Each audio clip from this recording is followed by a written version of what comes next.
खबर शामिल करती है मानावाला से। मानावाला में सर्दी की शिद्दत आते ही गैस की लोड शेडिंग शुरू। किसी वक्त गैस आ भी जाए तो प्रेशर कम होता है। लोग बाजारों से नाश्ता महंगे दामों खरीदने पर मजबूर हैं।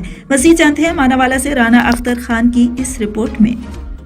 माना में सर्दी की शिद्दत आते ही गैस की लोड शेडिंग शुरू। किसी वक्त भी गैस आ भी जाए तो प्रेशर इतना कम होता है कि खाना वगैरह भी तैयार नहीं होता। बच्चे बाजार से नाश्ता महंगे दामों खरीदने पर मजबूर है। मानावाला मोहल्ला कादराबाद मुस्तफ़ा चौक फैसल टाउन गिरदोनों में गैस की तवील लोड शेडिंग में प्रेशर की कमी ने आवाम का जीना महाल कर दिया। घरों में ख़वातीन चूल्हे की आगे बैठना ख्याली पुलाव पकाने में मजबूर हैं। गैस है वो बहुत कम आ रही है, उसका प्रेशर भी बहुत कम आ रहा है, तो बच्चों का स्कूल जाने में नाश्ते में बहुत लेट हो जाती है।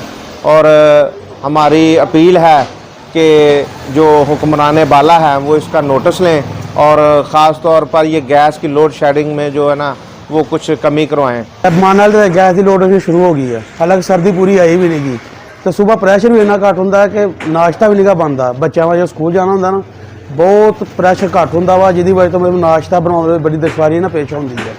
तो हुकूमत अगे अपील की जाती है कि ये जी गैर लाने लोड शेडिंग है ना ये खत्म करो। गैस की लोड शेडिंग में प्रेशर कम होने की वजह से मानावाला के शहरी महंगे LPG सिलेंडरों और लकड़ियों पर खाना पकाने पर मजबूर हो गए हैं। मानावाला के शहरियों का वज़ीर आज़म पाकिस्तान और दीगर मुतल्लिका हकाम से फौरी नोटिस लेने का मुतालबा